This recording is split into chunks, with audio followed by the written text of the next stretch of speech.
अयोध्या में राम मंदिर के लिए संघर्ष लगभग 1000 वर्ष तक चला, जिसमें हजारों लोगों ने अपनी जान दे दी तो कई राजवंश इसके लिए लड़ते हुए समाप्त हो गए और कई योद्धा भगवान राम के जन्म स्थान की रक्षा में फना हो गए।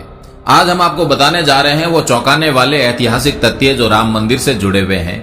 कन्नौज के गहड़वाल राजपूत वंश के 5 सम्राटों चंद्रदेव, मदनपाल, गोविंद चंद्र, विजय चंद्र और जयचंद्र के शासन काल में अयोध्या का चतुर्दिक विकास हुआ।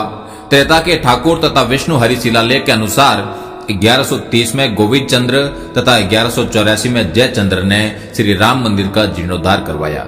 अवधवासियों के अनुसार आक्रांता से लड़ते लड़ते जयचंद्र की वीरगति के बाद हिंदुओं का सूर्य अस्त हो गया।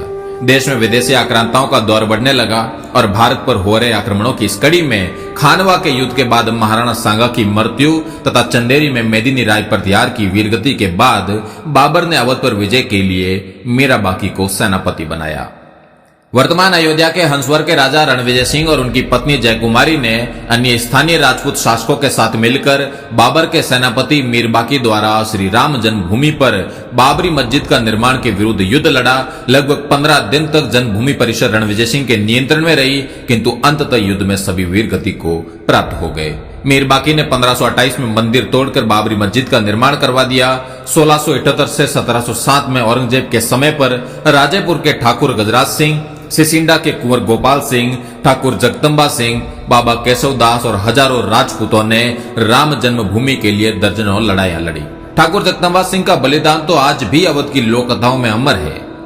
बाबर की मृत्यु के बाद मुगल सत्ता में जयपुर के शासकों का हस्तक्षेप अधिक रहा। काशी, मथुरा, वृंदावन सहित उत्तर भारत के ये सभी धार्मिक स्थल मान सिंह जी की जागीरी में आते थे। जयपुर रोयल के अभिलेखागार के अनुसार 1717 में सवाई जयसिंह द्वितीय ने सरयू नदी के किनारे श्री राम जन्म स्थान खरीदा और 1725 तक इस मंदिर का जीर्णोद्धार करवाया।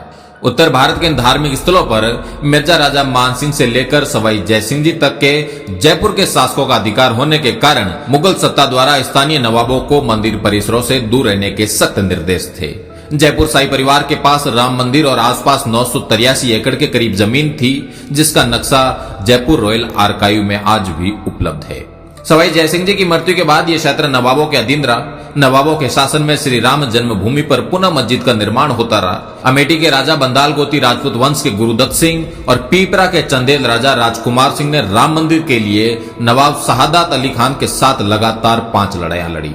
कालांतर में हंसवर परिवार से ही निकले मकारी के चंद्रवंशी राजा ने 1814 से 1836 के मध्य अवध के नवाब नरीरुद्दीन हैदर के विरुद्ध राम मंदिर के लिए 3 लड़ाइयां लड़ी।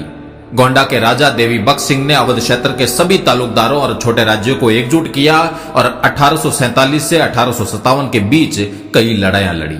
इन लड़ाइयों में नवाब वाजिद अली शाह बुरी तरह हार गया और इन लड़ाइयों के दौरान ही एक छोटा चबूतरा और राम मंदिर परिसर में मंदिर का निर्माण किया गया। जन्मभूमि स्थल पर चबूतरे के निर्माण के बाद अमेठी के एक मौलवी अमीर अली द्वारा एक टुकड़ी रवाना की गई, जिसे भीटी के राजकुमार जयदत्त सिंह ने रोनाई गांव के पास रोक दिया और वहां पर एक लंबी लड़ाई हुई, जिसमें कई राजपूत सैन्य दल लड़ते हुए वीर गति को प्राप्त हो गए। 1857 की क्रांति के बाद ब्रिटिश सरकार ने मंदिर परिसर पर भविष्य में विकास कार्यों पर रोक लगा दी। देश आजाद हो गया, किंतु 1000 वर्षों तक चल रहे संघर्ष ने विराम नहीं लिया। राम मंदिर आंदोलन के जनक मेवाड़ के वीरम देवोत राणावत महंत दिग्विजय नाथ जी ने इस आंदोलन को संगठनात्मक स्वरूप दिया और 1969 में अपनी समाधि से पूर्व तक अनवरत इस काम में कार्यरत रहे। उत्तर प्रदेश के तत्कालीन मुख्यमंत्री वीर बहादुर सिंह रघुवंशी ने 1 फरवरी 1986 में पहली बार राम मंदिर के ताले खुलवाए। 1949 में केंद्र तथा राज्य सरकार पर विवादित ढांचे से प्रभु श्री राम की मूर्ति हटाने का दबाव था। उस समय फैजाबाद के सिटी मजिस्ट्रेट ठाकुर गुरुदत्त सिंह ने मूर्ति नहीं हटने दी। फलस्वरूप उन्हें अपनी नौकरी से हाथ धोना पड़ा।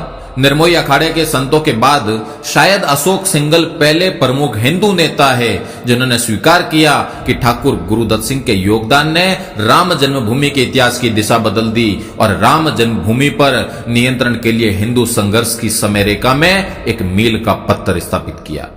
विवादित ढांचा गिराया गया और आज हम देखते हैं कि महंत दिग्विजय नाथ जी की भावी पीढ़ी योगी आदित्यनाथ जी के तप परिश्रम के फलस्वरूप प्रभु श्री राम के मंदिर की प्राण प्रतिष्ठा होने जा रही है। लगभग 1 सहस्त्र वर्ष के क्षत्रियों के संघर्ष के बाद आज क्षत्रियों को कौन सा स्थान प्राप्त है, इसका आप स्वयं मूल्यांकन करें।